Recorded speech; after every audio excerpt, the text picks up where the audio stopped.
8 o'clock.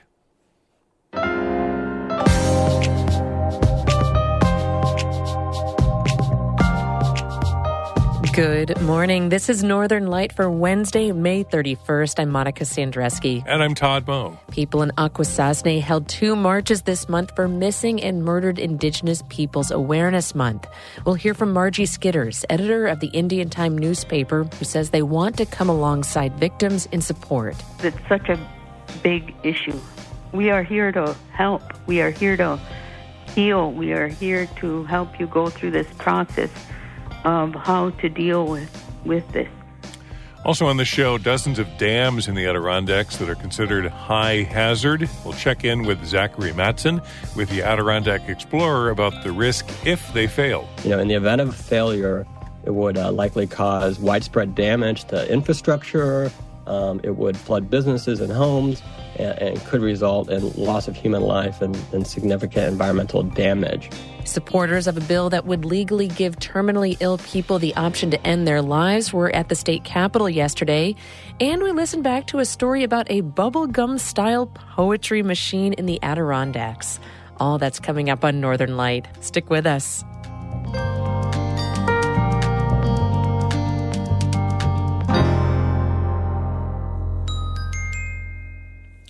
Broadcast of Northern Light here on North Country Public Radio is supported by Mountain Orthotic and Prosthetic Services, a full-service practice committed to providing care for patients of all ages with offices in Lake Placid, Plattsburgh, and Malone. Details and referrals at mountainonp.com.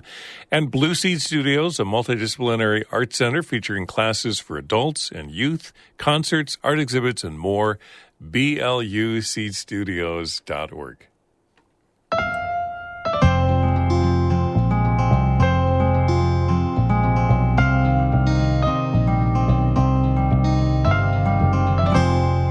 This is Northern Light. I'm Monica Sandreski. And I'm Todd Moe. May is Missing and Murdered Indigenous Peoples Awareness Month. According to federal statistics, Indigenous women face the highest rates of domestic and sexual violence in the United States. People in Akwesasne held 2 marches earlier this month, one on the Canadian side of the territory, one on the U.S. side. Margie Skidders is the editor of Indian Time newspaper, which covered the marches, and she told David Summerstein the events were a sobering reminder. Victims of domestic violence or sexual assault or teen violence, stalking, sex trafficking, or those who have gone missing and never found. Mm-hmm. Disproportionately affects Indigenous people all over North America. Yes, across the United States and across Canada, both. What did people do in the marches? Okay, the first one on the northern side of Akwesasne, they had dedicated and unveiled a red bench in memory of those who have gone missing or who have been murdered. A local artist, Dave Fadden, did an incredible painting which he called The Scream, and it's to give those men and women and girls and boys who have again been murdered or missing or a victim of violence a voice, that they now have a voice. And when you look at this painting, it's just and what his intention of the painting, it's just incredibly moving. And then on the southern side of the Akwesasne, they held it was more like an evening of healing. They had several speakers. They had people doing the round dance. It was really powerful to come together, for everyone to come together and do one huge round dance, and singers, and it was very good. It was a good evening of healing. And why is it so important to keep those memories of those people alive? Because it's such a big issue. It's always to bring awareness that we are here to help. We are here to heal. We are here to help you go through this process of how to deal with this. And if you're a victim of that, then Alkozosny has programs to help you with that as well. Margie Skidders is the editor of the Indian Time newspaper. She spoke with David Summerstein.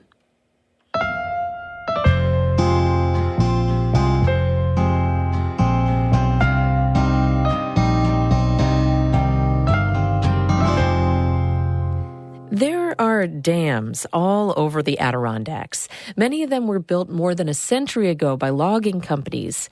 Today, some of those dams are cracking and crumbling, and their owners are failing to comply with safety standards. Zachary Matson from the Adirondack Explorer has been digging into the data on dams in the Adirondacks. He spoke with Emily Russell about some of the riskiest dams in the park and what's being done about them. It's kind of extraordinary how much dams have done and continue to do to shape the physical and social landscape of the park. And what we think of as we drive around and see these scenic views, so much of that is shaped by a dam somewhere off in the distance that you can't necessarily see. So there are over 500 dams throughout the park, and many of them maybe present a small risk or something, but there are some that are high hazard or intermediate hazard, and many of those haven't fully complied with state regulations that were put in place over a decade ago to sort of really dig into what kinds of needs those dams have to be upgraded in order to withstand significant storms that could occur in the future. What does it mean for a dam to be a high hazard dam? So dams are rated, given a classification of their hazard based on what would occur if they were to fail. It's not a measure of whether or not a dam is likely to fail, but sort of, let's just assume this dam fails, what's going to happen? And high hazard is the most hazardous, and that means that, in the event of failure, it would likely cause widespread damage to infrastructure, it would flood businesses and homes, and could result in loss of human life and significant environmental damage. What has the state said in response to your reporting and the fact that you found that there are so many dams out of compliance or considered high hazard in the Adirondacks? So the state, they have about 11 engineers and inspectors on staff who are charged with keeping up with the thousands of dams, by some counts, 5,000 or 6,000 dams throughout the whole state. And so they have, a lot on their plate. They also have to process all these repair documents and to grant permits for that work. And so, they say that they focus their resources on the highest risk, the high hazard dams, which they try to inspect every 2 years. And then they try to inspect the intermediate dams, every 3 or 4 years. And that they are communicating with owners and trying to, in a collaborative way, get these owners to get up to date with the regulations. But DEC certainly says that they are on call 24/7 in the case of any kind of an emergency, that they focus on the highest risk facilities, and that, they put their resources where they think they can do the most to protect the public. Your reporting really shows that the ownership of these dams is complicated, which I imagine complicates how these dams are regulated. Certainly, there's a very wide array of owners, from private families that own a dam that holds up a lake that maybe no one really sees. There are homeowners associations who own dams. There's a state agency, the Hudson River Black River Regulating District, that owns Conklingville Dam on Great Sacandaga, as well as a handful of other dams throughout the park. So, as the state is regulating these dams and trying to get owners to comply with conducting these studies and assessments of the condition of their dam, or to make repairs, they're really dealing with a wide array of people. Do you get a sense that folks in the communities where there are high hazard dams know about the threat of their local dams potentially failing? I don't think that there is great awareness about the risk that dams might pose to different communities. It's sort of a difficult risk to get your head around because, these dams are good for 100 years or more, and then maybe they aren't. And any kind of massive storm, they maybe survive, but maybe there's the one that goes wrong. So it's sort of a long tail risk that's hard to sort of feel like is something that is always there.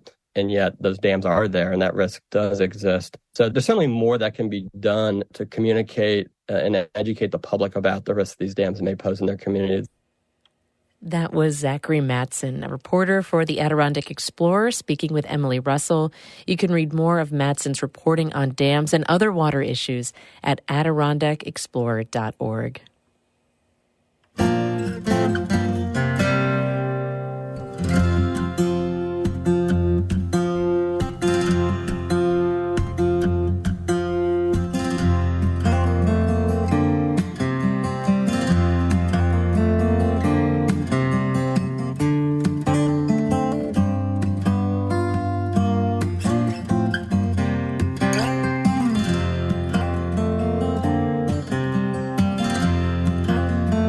You're listening to Northern Light here on North Country Public Radio. It's 8:10. Good morning. I'm Todd Moe. And I'm Monica Sandreski. Just ahead, a bubblegum machine that dispenses poetry. You might see one this summer around the region. More on that conversation coming up in just a few minutes here on Northern Light.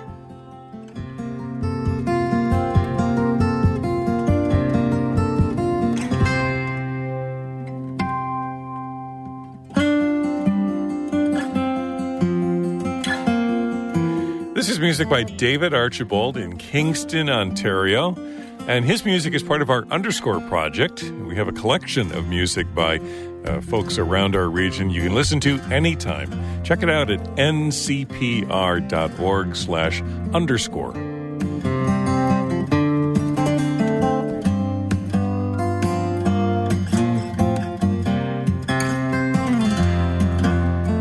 Northern Light is supported by ADK Action, working towards a sustainable future for people and nature in the greater Adirondack region. More at adkaction.org. And Fort de la Presentation, home of the Abbey Piquet Walking Trail, open 7 days a week from sunrise to sunset. Fort1749.org.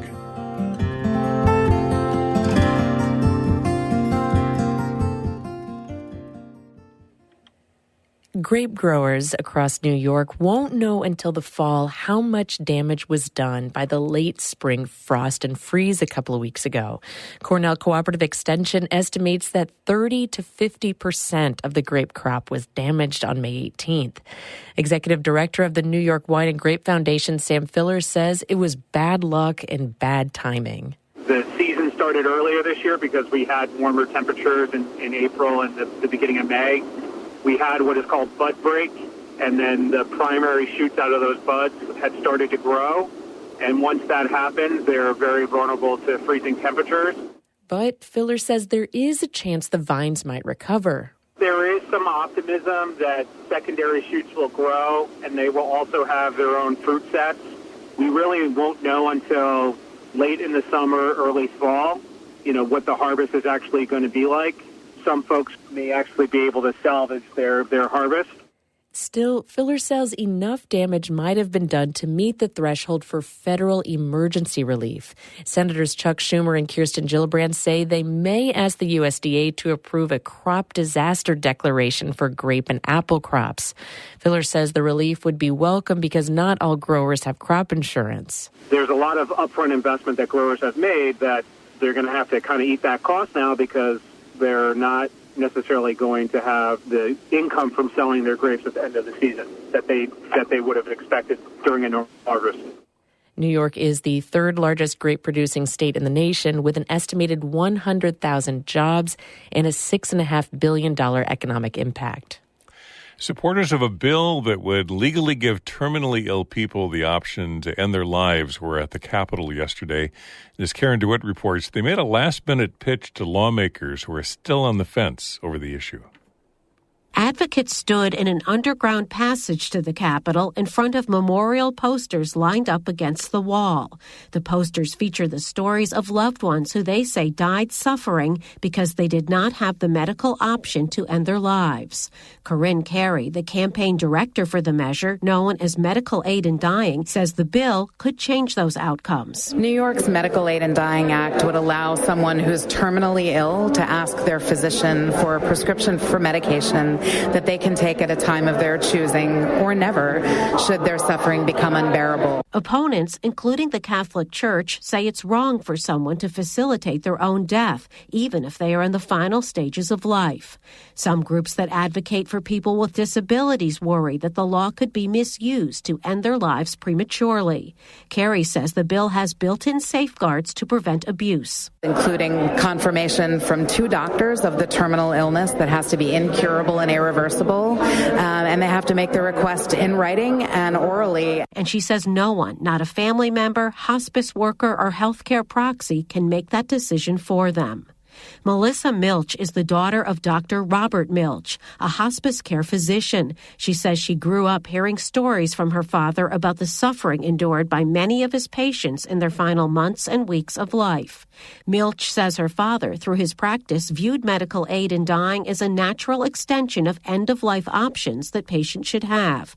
Milch says her father asked for that option himself when his cancer became terminal. She says he spent the last few weeks of his life advocating for it. He spent a very, very good portion of his time, when he was able and healthy enough, calling lawmakers and writing letters to the editor and talking about the importance of patient advocacy, of patient autonomy, of having peaceful death versus a death filled with suffering and strife. The bill did not advance. Dr. Milch died in June of 2021.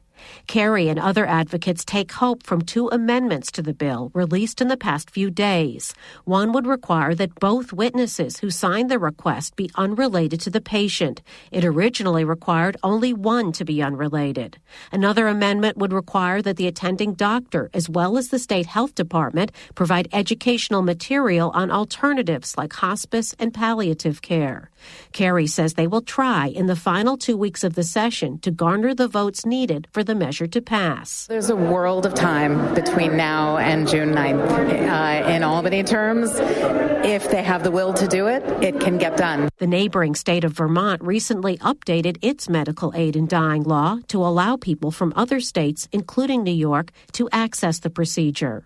In Albany, I'm Karen DeWitt. Keep up with NCPR throughout the day on Instagram, Facebook, and Twitter, and at our website, ncpr.org.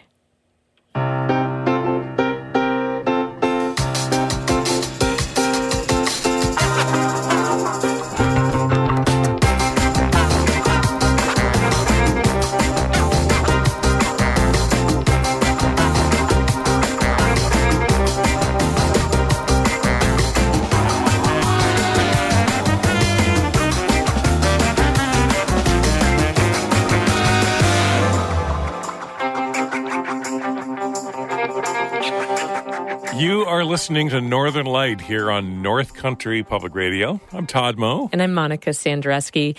In just a minute, there are now 2 Adirondack Center for Writing poetry machines. You might encounter one this summer at a diner, art center, or outdoor event. We'll have more in a minute. After that, it's Bird Note. A Black field biologist shares how to promote the safety of marginalized scientists. That's just ahead at 8:42. But first, Todd has a look at the weather for us. If you like sunshine and warm temperatures, actually for me, hot temperatures, highs in the mid to upper 80s today, a high near 90 tomorrow with sunshine, highs in the 80s on Friday, and then more to my liking, temperatures in the upper 70s, near 80 on Saturday and Sunday with partly cloudy skies. So today, sunny and warm, highs in the mid to upper 80s, light winds out of the south-southwest, then little less hot and sticky by the weekend with highs near 80 on Saturday and Sunday. Right now in Canton, sunshine, 66 degrees. A bubblegum-style poetry machine is back on the road across the region this summer. The Adirondack Center for Writing's poetry machine makes its way to Good Old Wishies on Main Street in Croghan in June, and then to Otto's Abode in Wanakina in July. Last week, a second machine debuted at Party on Park in Tupper Lake. You'll find it at the Adirondack Experience Summer Exhibition launch on July 1st and all of the Saranac Lake art walks this summer, along with interactive writing activities.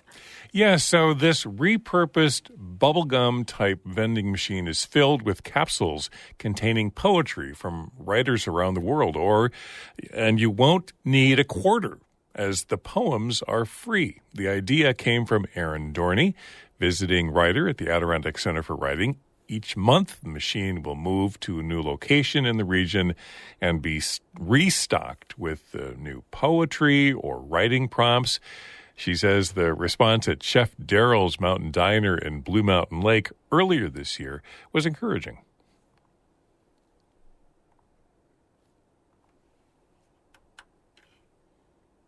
It's honestly so heartwarming to see and hear about the stories of people using the machine.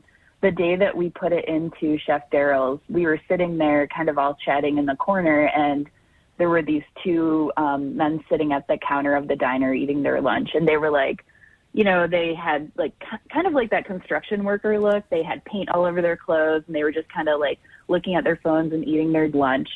And all of a sudden, they asked about the poetry machine. So we weren't talking until the poetry machine came up, and then they both got a poem out of the machine without us really even prompting them. Uh-huh. And it was just like such a joy to see. It was like these two different groups that weren't talking at all, and then the poetry machine kind of brought us together, and they were like so excited to bring the capsules home to show their kids and read the poems to their kids. So that was just really, really fun to see.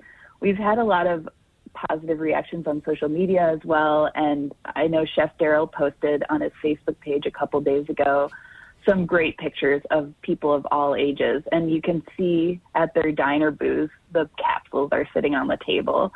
So that was just like really fun to see. There's a picture of a little girl with a plate of pancakes, and she's got 3 poem capsules next to her, and I'm like, oh my gosh, I wonder what poem she got. Like that's so cool that she wanted to get 3. So I should say too that there's 10 different types of poems in the machine, so each one features a different type of poem. Like there's a cento, a haiku, a list poem. So each writer has a different example of one of those types of poems.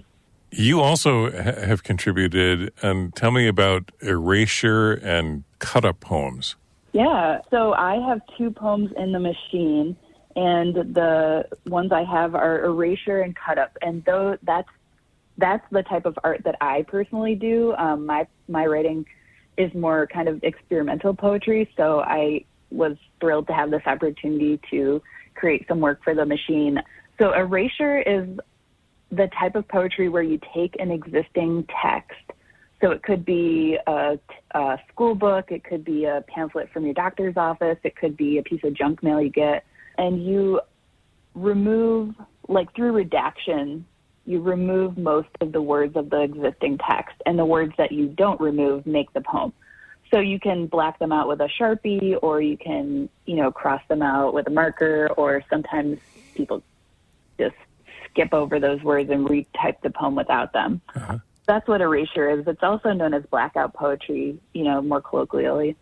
And then cut up is kind of this method where it's kind of like a ransom note look. You cut up different words that you find around, like in magazines, or, you can cut up an existing poem and rearrange all the words, and then you glue the words down again in the different order, and that makes the poem. So that's called a cut-up poem.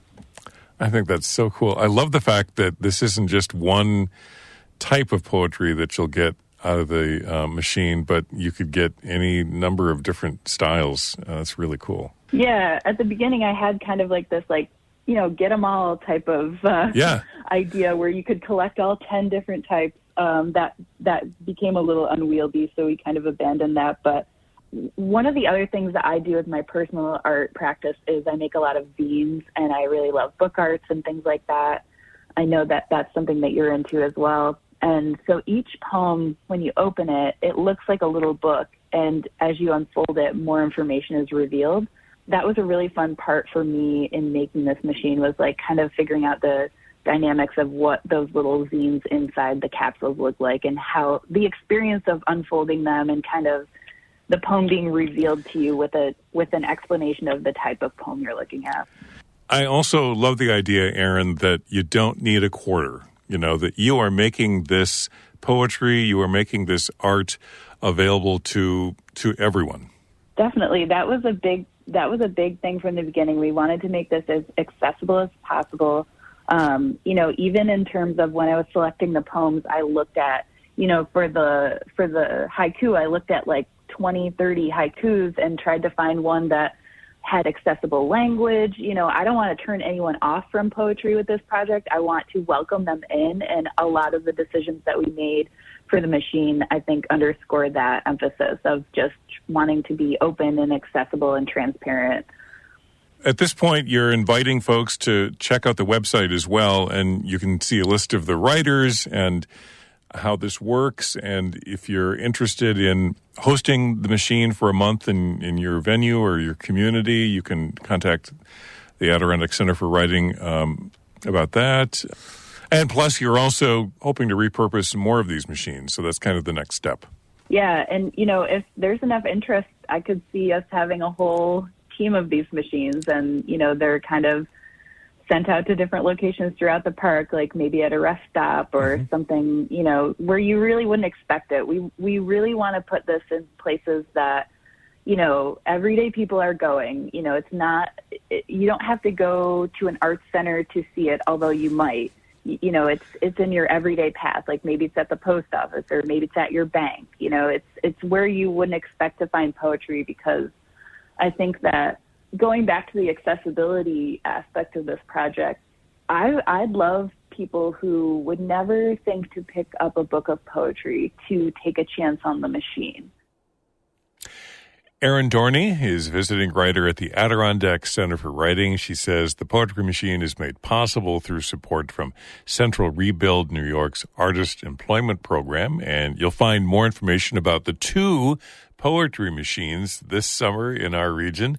Look for them, and you can find more information at AdirondackCenterForWriting.org.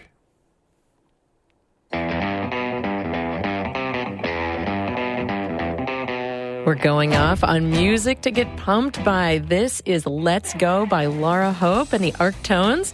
They're performing at Party on the Patio at the Waterhole in Saranac Lake tomorrow night.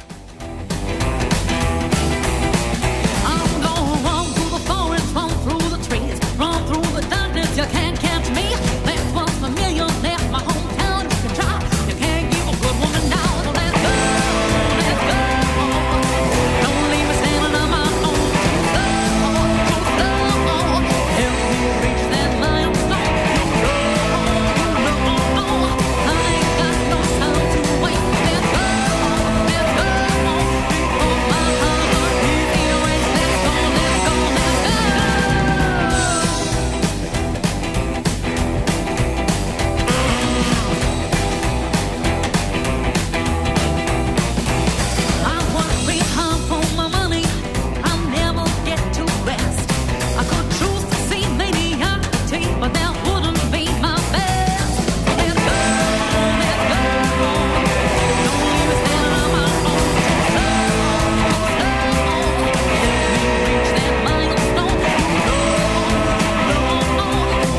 That's Laura Hope and the Arc Tones. They're performing at Party on the Patio at the Waterhole in Saranac Lake tomorrow night. Those are free shows every Thursday through October, starting at 6 in Saranac Lake.